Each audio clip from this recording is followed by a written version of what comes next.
And then there was 8. Knockout stages are here. The business end of Super Rugby is here, where it all matters.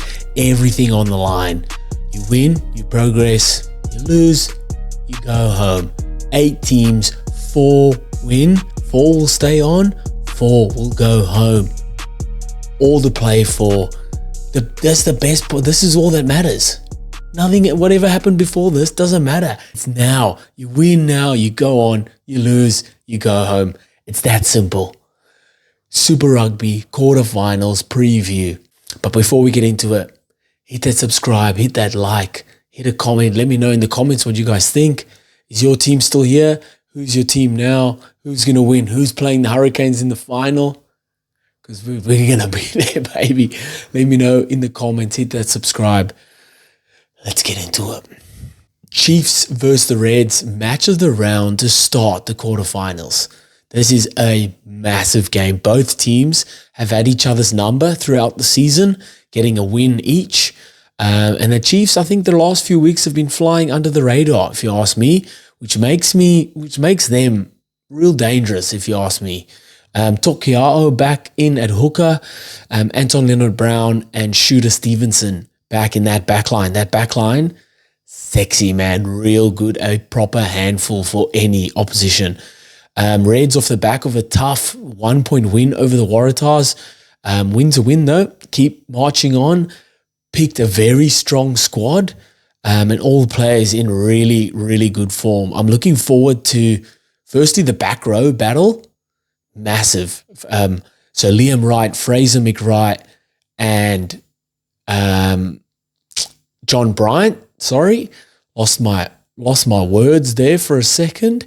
And then for the Chiefs, you've got Samipeni Finau, Luke Jacobson, and Wallace Atiti. That's massive. Then the other battle, which I think is going to determine the winner of this game, is the halves battle. So you've got Ratimar and McKenzie versus McDermott.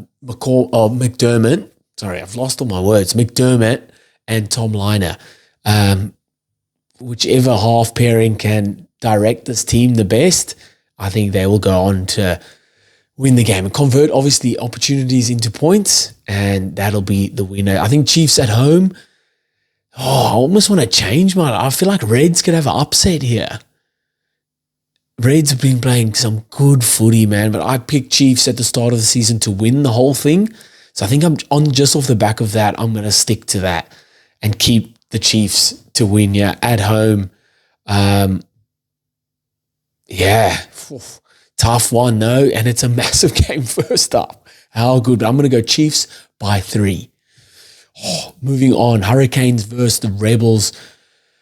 That Hurricanes team, absolutely stacked, man. Front row have been immense.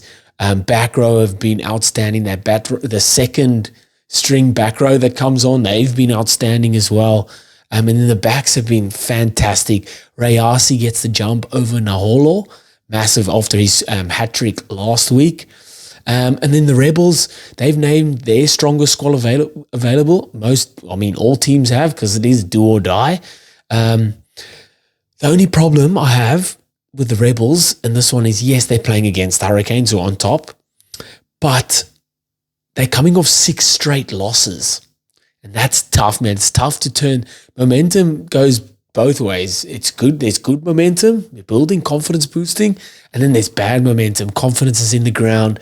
And you don't know how to turn that one around. And against the Hurricanes in Wellington, tough one, that, man. They'll have to disrupt first phase, try and stop the line-outs, scrums, try and disrupt ruck time, like be pests at the ruck, try and irritate TJ Perenara. But I don't see that winning. Even if they do all of that, I still don't see them winning. I think Canes win this one and win convincingly. Canes by 15.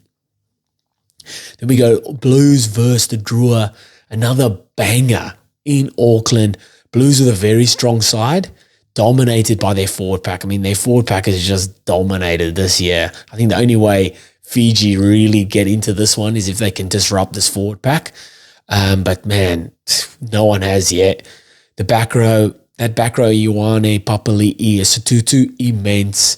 And then Christie gets the jump on Funaki at 9, Plummer at 10, and Perofeta at 15. That's that key 10-15 role for the Blues. But man, those guys just balls on a platter for them behind that forward pack.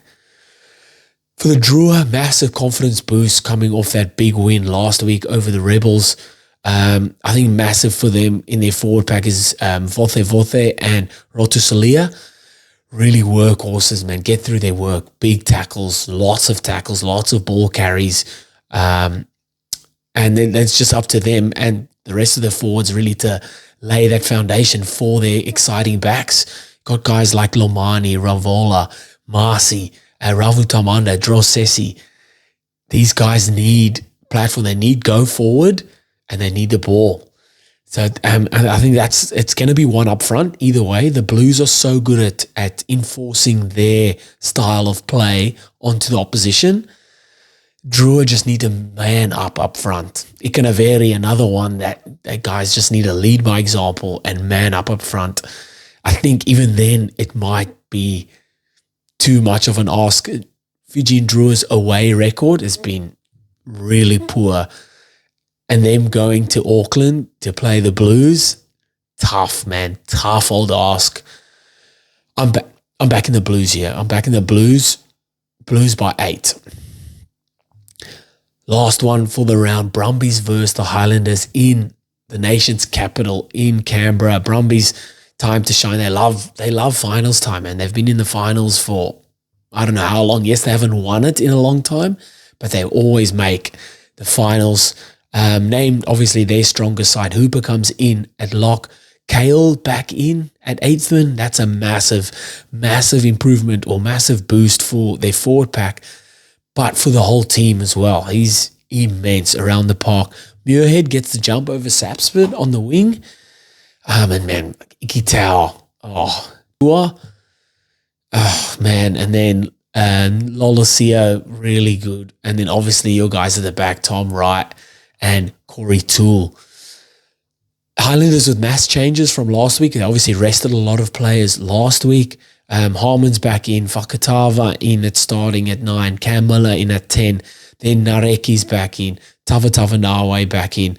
And Ratu Maitavuki Nebkins back in as well. That back three, really good. Sam Gilbert as well comes in at 12. Good for them. Another kicking option. And again, their strongest side available. They rested guys last week to get them fresh and ready for this one because they're going to have to be tough game to call this. Really, like you also, again, you don't know, you know what Brumbies are going to bring. Strong up front, dominant kicking and direction from their 10 and good counter-attack. Obviously, they've added that with Tom Wright and Corey Toole. But with Highlanders, you don't really know what they're going to get. One weekend, they're really good. They can beat anyone. And then the next, they get pumped. So they'll be up for it. It'll be massive. I think Fakatava and Cam Miller are their key players for this round. And it's just, again, converting opportunities into points. Like they've got all the attacking threats, but can they get that last pass? Can they clean that last ruck and score that try? It's going to be massive. Again, one up front, like all games are. But I think I'm going with Brumbies here. I'm going to go with Brumbies by 5. Brumbies by 5. In a tight one in Canberra. And that's it. So we've got Chiefs to go ahead in a tight one. And that's where if Reds win, then I'm also okay with that. But I'm going to go Chiefs to win in a tight one. I've got Hurricanes to win convincingly. I've got Blues to win. I won't say convincingly, but Blues to win. It could get ugly, but Blues to win. And then I've got Brumbies to win. That's my 4 going forward. Let me know what your 4 are. Who's carrying on into the semi-finals? Who's going to upset? Let me know in the comments. Hit that subscribe, and I'll see you next time. Bye.